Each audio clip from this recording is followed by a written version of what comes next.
a ser más fácil hacer la charla desde aquí. Os veo mejor y creo que me veis mejor también vosotros.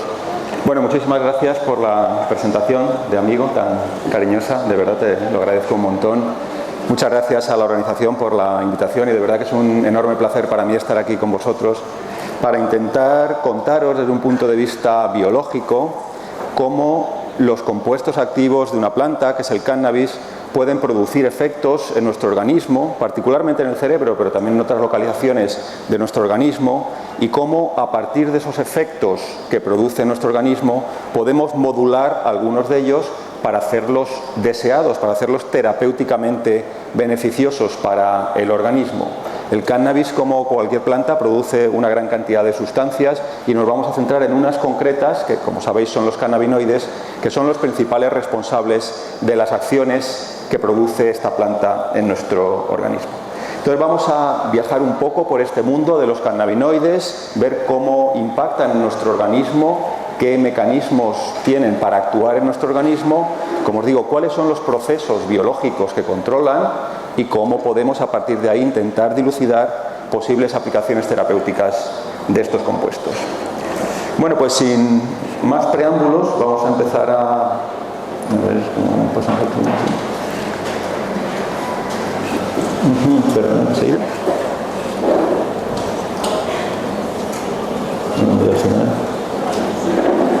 Así ya se ve.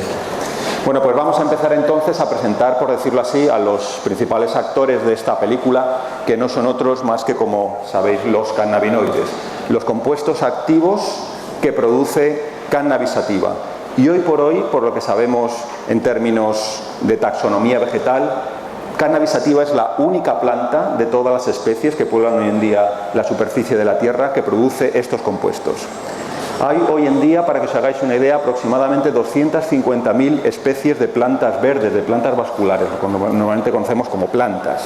Bueno, pues de estas 250.000 obviamente no todas están estudiadas, pero muchos miles sí que están estudiadas desde el punto de vista químico y hasta ahora solo hemos encontrado cannabinoides en una de estas plantas, que es cannabis sativa. Hay otras plantas con también interés medicinal que probablemente conozcáis que producen algunos compuestos relacionados con los cannabinoides de cannabis sativa y que producen algunos efectos relacionados también, por tanto, con los efectos que produce la marihuana. Por ejemplo, algunas plantas del género Echinacea, que como sabéis tienen propiedades medicinales bien establecidas, quizá puedan producir sus efectos antiinflamatorios y algunos efectos moduladores del sistema inmune con unos productos que se llaman alquiletanolamidas que son parecidos en cierta medida a los cannabinoides. Quizá también sepáis que algunas plantas, sobre todo de la familia de las cariophyllaceas, producen algunos compuestos, algunos terpenos, como el beta-cariocileno, que tienen también algunas propiedades antiinflamatorias, mimetizando en parte la acción de los cannabinoides de cannabis sativa. Pero en realidad, cuando hablamos de cannabinoides, ese nombre está hasta ahora por lo menos bien puesto, porque exclusivamente el cannabis produce estos compuestos. Bueno, pues ya vamos a centrarnos en esta planta, una de las muchísimas, como os digo, que existe sobre la superficie de la Tierra hoy en día. La marihuana produce muchos cannabinoides, como creo que sabéis. Muchas veces se habla de 60, 70. Hoy en día ya sabemos la estructura química de más de 100 cannabinoides diferentes. Pero entre todos ellos, no todos se producen en la misma cantidad y no todos producen una psicoactividad, una actividad biológica en general igual de potente.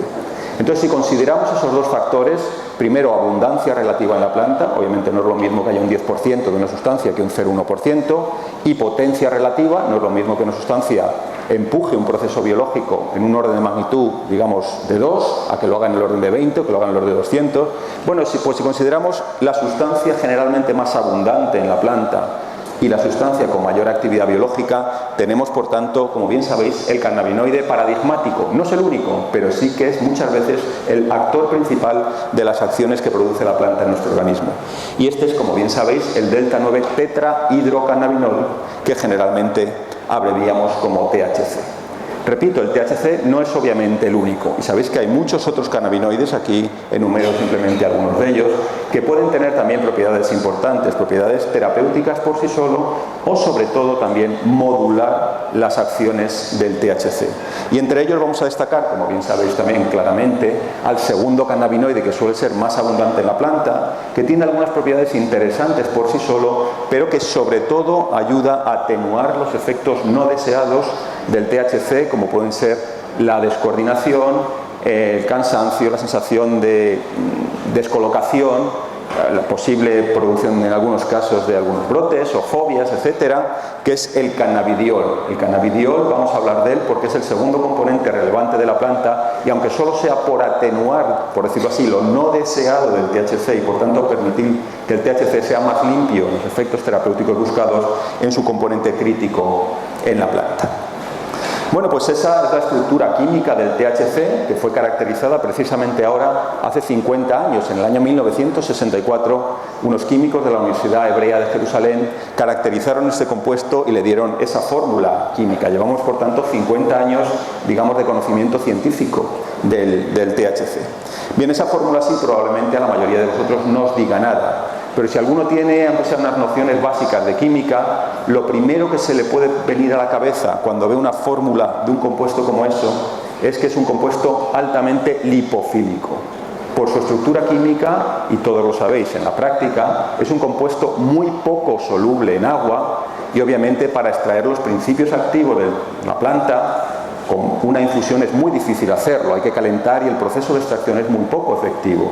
Necesitamos o un disolvente orgánico donde se disuelvan los lípidos, donde se disuelvan las grasas. El THC es una grasa, al fin y al cabo es un aceite, como el alcohol, por ejemplo, o necesitamos también procesos de extracción un poco más vigorosos en leche entera o en mantequilla o en aceite, etcétera, para poder solubilizar el THC. Bien, esto que parece una tontería es absolutamente crucial desde el punto de vista tanto biológico como terapéutico del THC, y también en lo que se refiere a sus propiedades como sustancia de uso recreativo. La inmensa mayoría de las sustancias que se utilizan recreativamente en nuestro entorno, los psicoestimulantes, los psicodélicos, el alcohol, etcétera, etcétera, la nicotina del tabaco, son sustancias altísimamente hidrofílicas, solubles en agua. Y como creo que todos sabéis, nuestro organismo es básicamente agua. 3/4 partes aproximadamente de nuestro organismo son agua. La sangre de nuestro organismo es obviamente agua para transportar las sustancias entre un tejido y otro. La inmensa mayoría de nuestras células está constituida por un citoplasma que es básicamente agua. Casi todas las sustancias que existen en nuestro organismo son solubles en agua, y las que no, como las grasas, pues tienen que estar almacenadas en depósitos muy concretos como el tejido graso, el tejido adiposo, porque son incompatibles desde el punto de vista químico con el agua que compone nuestro organismo. Todo el mundo sabe que si echa una gota de aceite a un vaso de agua, obviamente no se va a disolver, al menos en principio. Bueno, pues esto es lo que le pasa al THC. Es un compuesto altamente lipofílico, muy distinto al resto de las sustancias de uso recreativo, por ejemplo, que empleamos en nuestro entorno. ¿Qué quiere decir eso desde el punto de vista farmacológico?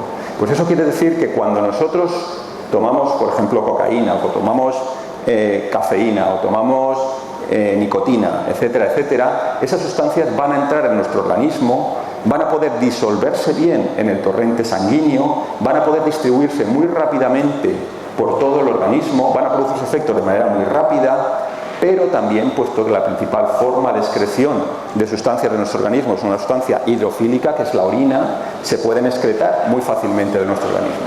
Dicho de otra manera, la inmensa mayoría de los fármacos, drogas, sustancias, etcétera, que consumimos habitualmente, tienen un perfil muy rápido de acción en nuestro organismo, entran, tienen un pico de concentración en sangre muy rápido y luego se eliminan muy rápidamente por la orina. El THC y otros cannabinoides no. El perfil de acción en nuestro organismo es totalmente diferente. Esto hace única a la marihuana entre otras sustancias de uso habitual en nuestro organismo. ¿Por qué? Porque cuando el THC entra en nuestro organismo, puede entrar a la sangre de manera dificultosa, puede transferirse entre tejidos a través de la sangre malamente, le cuesta bastante, y como buen aceite que es, se va a disolver donde haya grasa en nuestro organismo. Y ese tejido, en primer lugar, es el tejido adiposo. De manera que cuando los cannabinoides entran en nuestro organismo, la inmensa mayoría, y cuando digo la inmensa mayoría, para que os hagáis una idea, es entre el 85 y el 90%, van a depositarse en el tejido adiposo. Y de allí, poquito a poco, van a ir saliendo al torrente circulatorio, la sangre los va a modificar y el hígado los van a intentar modificar para hacerlos un poquito más solubles en agua, le hace en orina, para poder expulsarlos del organismo. Es decir, lo que en farmacología llamamos la vida media, la permanencia media de esa sustancia en nuestro organismo es mucho mayor que la de otras sustancias de uso habitual. Para que os hagáis una idea, la inmensa mayoría de las drogas tienen una permanencia en nuestro organismo de varias horas, y todo el mundo sabe que si esnifa cocaína o si fuma nicotina o si toma cualquier alcohol, esa sustancia va a actuar en nuestro organismo y luego va a desaparecer en pocas horas básicamente de nuestro organismo, mientras que el cannabis no. El THC y otros cannabinoides permanecen días en nuestro organismo, tiene una permanencia muchísimo mayor en el organismo precisamente por esa propiedad química que es inherente a su propia estructura. Y esto tiene, por decirlo así en términos prácticos, una cara y una cruz, y sobre esto vamos a reflexionar un poco más después. La cruz, pues si alguien fuma un porro y se hace un análisis de sangre dentro de una semana para un trabajo de controlador aéreo, por ejemplo, pues le van a pillar y probablemente vaya a dar positivo para el THC o para algunos metabolitos porque todavía permanezca en el organismo. La cara es que por este perfil mucho más suave de entrada y sobre todo de salida paulatina del organismo, el organismo se puede ir adaptando de manera progresiva a esta pérdida secuencial de la sustancia. De manera incluso que si una persona está consumiendo habitualmente con fines terapéuticos, por ejemplo, cannabis, va a tener siempre unos niveles mínimos, aunque sea unas trazas de cannabinoides en su organismo, que van a hacer que no sufra la abstinencia que es característica de otras drogas. La mayoría de las drogas deben su abstinencia a la pérdida brusca de la sustancia en nuestro organismo y por tanto el organismo la busca para reemplazarla. Pero en el cannabis eso no es así. Aunque se pierda el THC, se hace de manera tan paulatina que el organismo se va adaptando a esa pérdida. Y ya digo, en un consumo continuado siempre hay una cantidad, aunque sea mínima, para el que el organismo pueda gestionar y no caer en esa pérdida brusca que es lo que da lugar a la abstinencia. Entonces la cara de esta moneda sería que el cannabis, y así es una sustancia con poco poder adictivo, con poco síndrome de abstinencia cuando no se tiene la sustancia. No quiero decir que no exista, sí que existe, aparece algunas veces, pero suele ser más leve, más corto en el tiempo y mucho más fácil de llevar, obviamente, que el síndrome de abstinencia a la nicotina, a los opioides, a la cocaína o a muchos otros fármacos, por ejemplo, que existen en nuestro entorno. Bueno, pues con esto de cannabis igual aceite, que creo que todo el mundo lo tiene claro, pero ya vamos a elaborarlo un poco más en términos biológicos. Vamos a ver cómo evolucionó la historia del conocimiento de su acción en el organismo. Estamos en los años 60, se descubre la estructura del THC, un año antes había descubierto la estructura del CBD y los científicos, tanto de investigación básica, biólogos como yo, por ejemplo, como investigadores clínicos, empiezan ya a proporcionar esta sustancia tanto a animales de experimentación como a pacientes humanos de distintas enfermedades o voluntarios humanos para ver cuáles son las propiedades farmacológicas de estos compuestos. Y en esos años hubo muchísimos estudios, sobre todo en los años 70, coincidiendo con la puesta de moda de la marihuana como una de las muchas drogas que surgieron en los movimientos de Estados Unidos, movimientos beat, etc. Bien, pero sin embargo, los científicos no llegaron nunca a dilucidar en esa época cuál era el mecanismo de acción de este compuesto en nuestro organismo. Hoy en día sabemos que la inmensísima mayoría de las sustancias que ingerimos, bien sean drogas, bien sean fármacos, actúan en el organismo por el mismo mecanismo, que es siendo reconocidos por unas proteínas especiales que están en la superficie de nuestras células. Lógico, las células se tienen que comunicar con el exterior a través de su superficie, como unos radares que pueden captar estas sustancias que llamamos, por tanto, receptores, porque reciben a la sustancia, captan la sustancia, pegan a la sustancia. Sería como una cerradura en la que se incluye, en la que entra una llave. Esa llave sería, por ejemplo, la droga o el fármaco, y el candado o la cerradura donde se inyecta, donde se introduce esa llave, sería la cerradura, sería el receptor. Bueno, pues todos los fármacos que conocemos hoy en día, todas las drogas, prácticamente todas, excepto el alcohol, la única excepción, actúan por este mecanismo. Se unen a moléculas concretas en algunas células concretas de nuestro organismo para producir una serie de efectos. Bueno, pues la gran revolución desde el punto de vista de entender cómo funciona el cannabis, del conocimiento científico del cannabis, vino precisamente en los años 90, 30 y pico años después del descubrimiento del THC, cuando se descubrió que en efecto nuestro organismo, sobre todo nuestras neuronas, tienen en muchos casos en su superficie unas moléculas concretas que enlazan selectivamente, exclusivamente, los compuestos activos del cannabis, el THC, por ejemplo. Y a estos sensores de cannabis se le llamó, por tanto, receptores de cannabinoides, las moléculas que reciben, como os pongo ahí en el esquema, suponiendo que ese círculo es una neurona, en su superficie, que reciben del exterior la llegada del THC. Hoy en día conocemos dos receptores distintos, esto no es relevante, si alguien tiene alguna duda profundizar en ello, dos receptores muy parecidos, pero que son suficientemente distintos como para que los clasifiquemos en el receptor de tipo 1, receptor CB, cannabinoide de tipo 1, y receptor CB, cannabinoide de tipo 2. Pero eso da igual, eso por lo menos ahora mismo no es relevante. Lo importante es que nuestras células tienen esos radares para unir el THC. Siguiente pregunta, ¿todas las células de nuestro organismo tienen estos radares? No.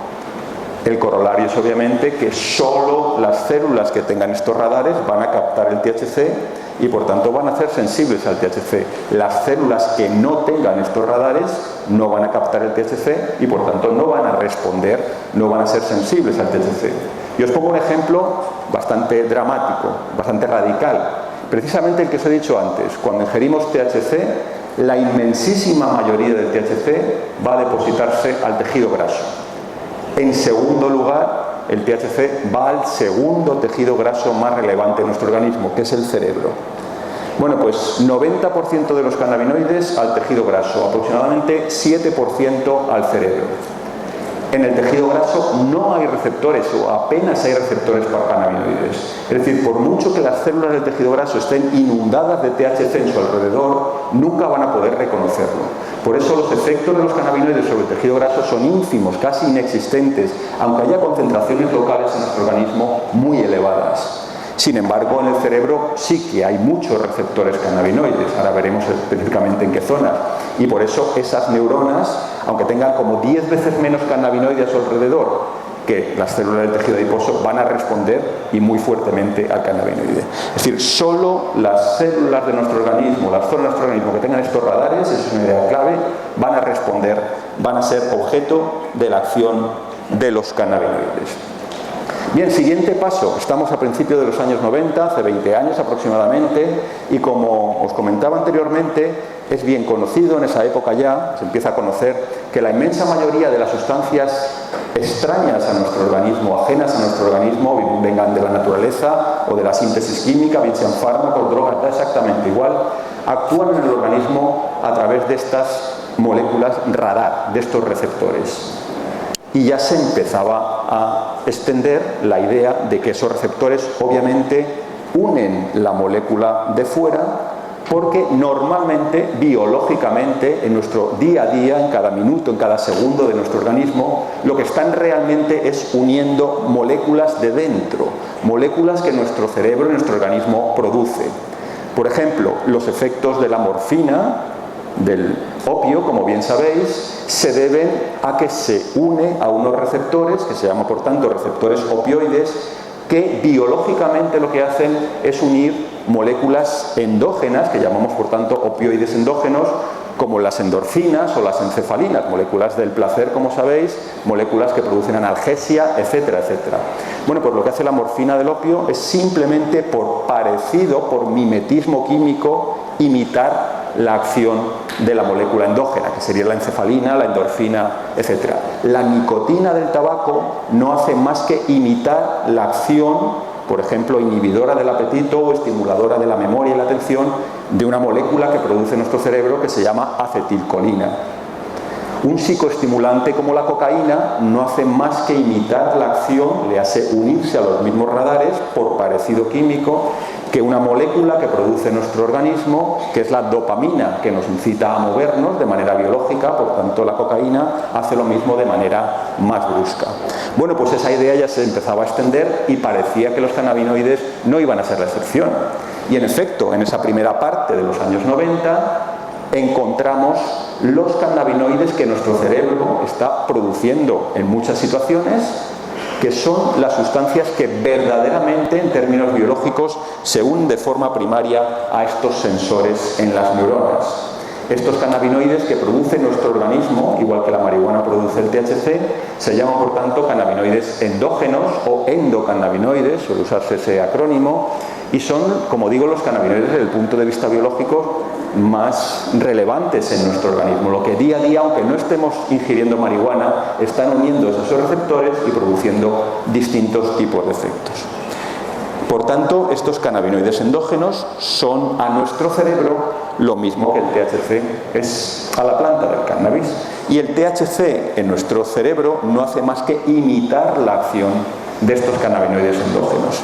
El principal cannabinoide endógeno, el primero que se aisló y el que probablemente a todos os suene, al menos de nombre, es el que llamamos anandamida.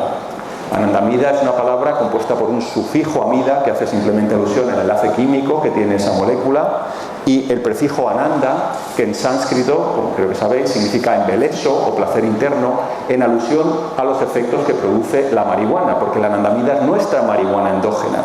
Es decir, nuestras neuronas tienen una serie de sensores en su superficie para la anandamida, y puesto que el THC en términos químicos es muy parecido a la anandamida, simplemente en esta cerradura va a entrar no solo la llave de la anandamida, sino también la llave del THC. Es decir, el THC no va a hacer en nuestro organismo más que imitar la acción de la anandamida.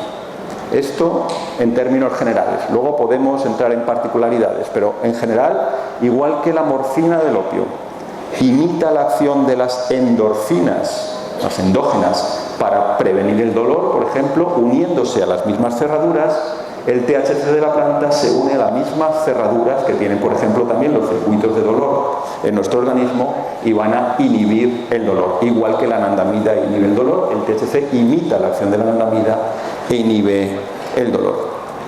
Y luego, sobre este sistema, pues ya hemos entrado los químicos, los bioquímicos, los farmacólogos, ahí digamos a juguetear un poco, porque como sabéis las plantas nos ofrecen un enorme arsenal de productos terapéuticamente relevantes, pero puede haber, simplemente por conocimiento también de su acción, puede haber situaciones en las cuales podamos modificar algunos grupos químicos de estos compuestos para hacerlos probablemente más potentes o menos potentes, o tener menos efectos secundarios, etc.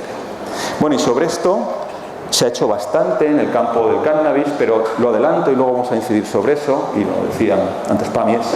No hay nada por ahora que en términos terapéuticos haya superado a los cannabinoides de la planta. No tenemos nada mejor. Luego os voy a decir medicamentos que existen en el mercado, también para que lo sepáis. Algo hemos aprendido de esos estudios clínicos, pero realmente mejor que el THC y el CBD todavía no tenemos nada. Pero bueno, por si lo veis en algún sitio, la nabilona es el único medicamento sintético que está aceptado en algunos países del mundo como inhibidor de los vómitos y de las náuseas, y simplemente es un THC modificado ligeramente para hacerlo patentable por esa empresa farmacéutica, pero su mecanismo de acción es exactamente igual, se une a las mismas cerraduras que la anandamida y el THC y produce los mismos efectos. Es decir, en nuestro organismo existen una serie de sensores en algunas zonas de nuestro organismo que están normalmente uniendo a una molécula endógena, como es la anandamida, a la cual por imitación se pega también a sus sensores, se pega el THC y por tanto produce el mismo efecto. La anandamida estimula el apetito cuando necesitamos comer, el THC hace lo mismo y por tanto estimula el apetito. La anandamida inhibe el dolor, el THC, haciendo lo mismo que la anandamida, inhibe el dolor. Y este sistema en términos biológicos, también cuando empezamos a estudiarlo hace 20 años, nos llevamos, bueno, aparentemente puede ser la sorpresa, pero en realidad no lo es, de que este sistema no solo lo tenemos los humanos. Homo sapiens somos al final una única especie de las aproximadamente 70.000 especies de mamíferos que existen hoy en día en la Tierra, de las varios centenares de miles de vertebrados que existen en la Tierra y muchos millones de especies de invertebrados que existen en la Tierra. La evolución es un continuo y nosotros, por mucho que nos creamos el ombligo del mundo, no somos más que una especie dentro de esos millones de especies que existen en la Tierra.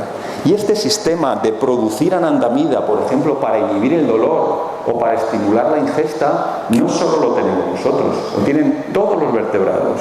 Los peces, los anfibios, los reptiles, las aves y los mamíferos tenemos capacidad de producir anandamida, tenemos receptores para cannabinoides y podemos modular muchas funciones biológicas con estos receptores.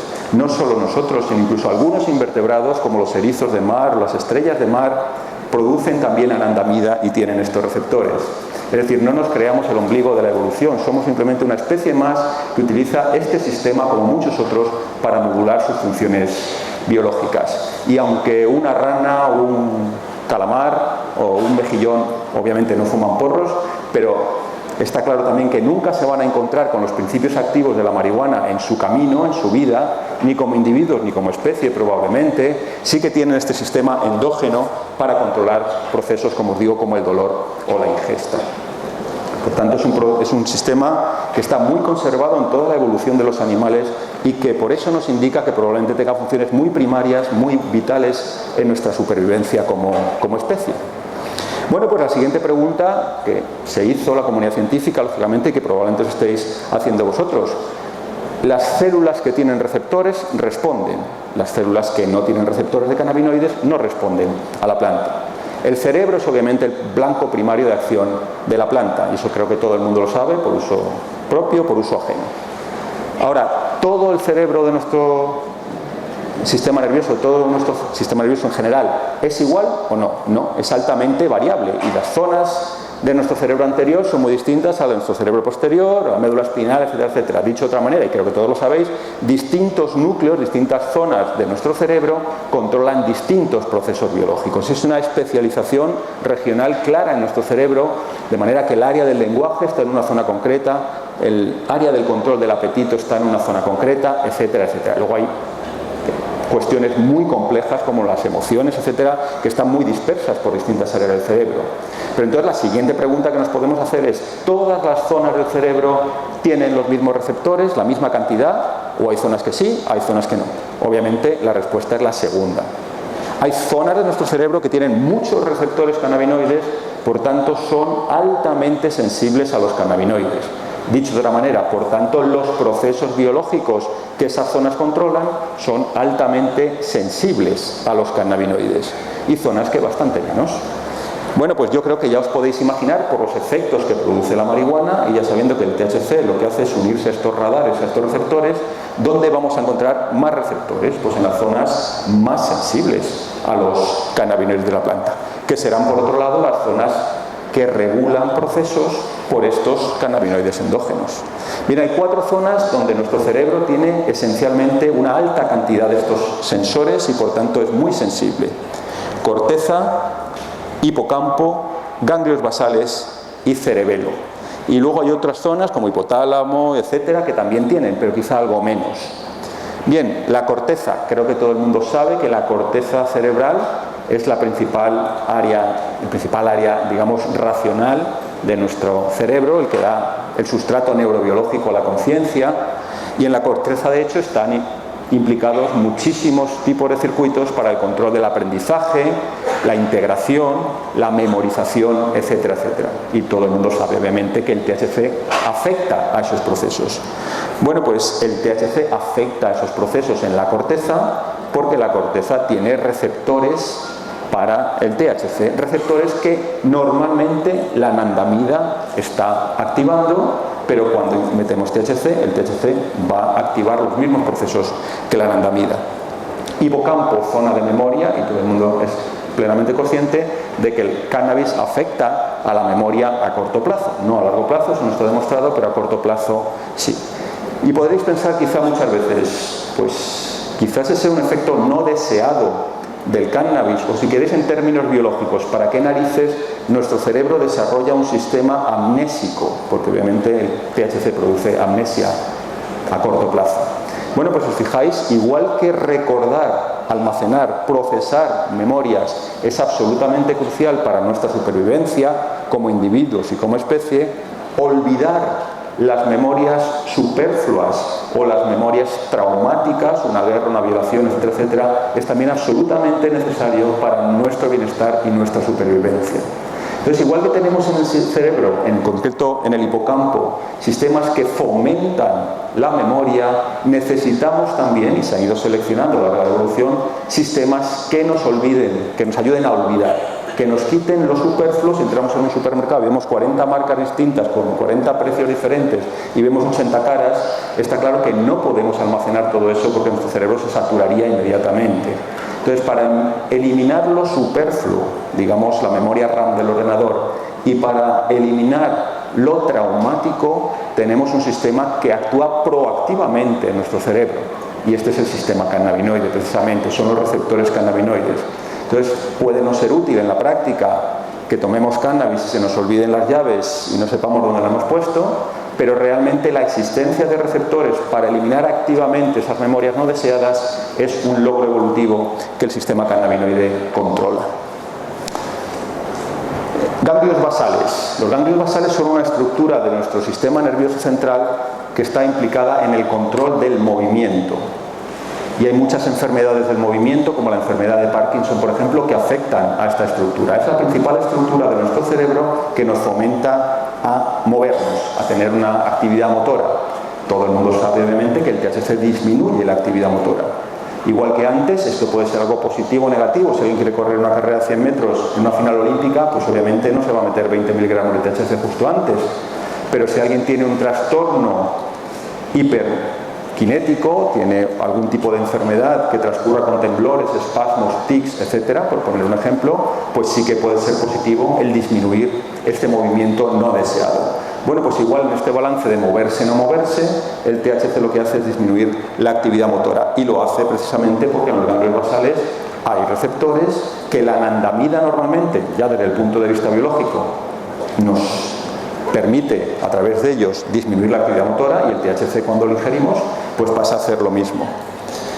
Cerebelo. El cerebelo es el principal foco de nuestro núcleo de nuestro cerebro, que está implicado no en la actividad motora, sino en la coordinación motora. Y todos sabemos también que los cannabinoides disminuyen la actividad, pero también la coordinación motora. Bueno, pues igual que antes, también el cerebelo es un órgano blanco de los cannabinoides porque existen estos sensores. Y así podríamos seguir con muchas otras de zonas de nuestro organismo. Por ejemplo, el hipotálamo, zona de nuestro cerebro que controla el apetito, tiene receptores cannabinoides para estimular el apetito, y el THC es uno de los principales efectos. O, por ejemplo, la temperatura corporal. El hipotálamo controla la temperatura y el THC tiene un efecto hipotérmico, como bien sabéis, en parte también a través de estos sensores que existen en el hipotálamo.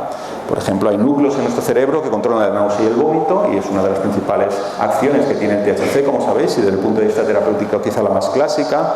Zonas de nuestro cerebro que controlan el dolor, etcétera, etcétera. Y no solo en el cerebro, sino incluso fuera del cerebro hay muchas terminales nerviosas que también tienen sensores para cannabinoides y que controlan, por ejemplo, el diámetro o la presión de nuestros vasos sanguíneos. Como sabéis, uno de los efectos más notorios de fumar cannabis es el efecto hipotensor. En gran parte esto se debe a que se produce una relajación de los vasos sanguíneos, precisamente porque hay receptores de cannabinoides que inducen el que el vaso sanguíneo se relaje, se dilate.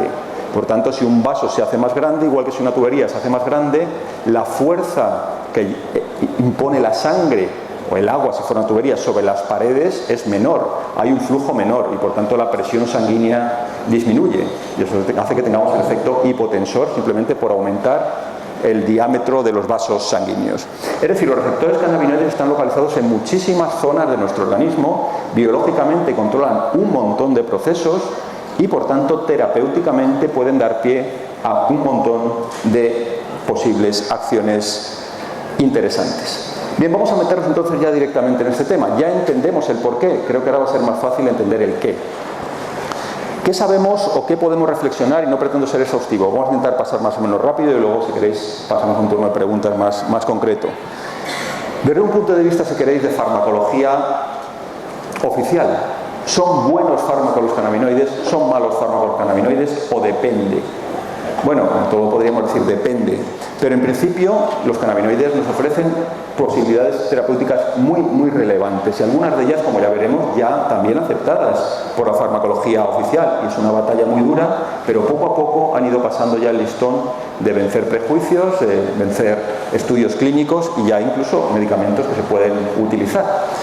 Esperemos que a largo plazo la medicina oficial los vaya aceptando también como una parte más de la medicina integrativa y podamos no solo disponer de las plantas, sino también de la posibilidad de hacerlo sin ningún problema legal.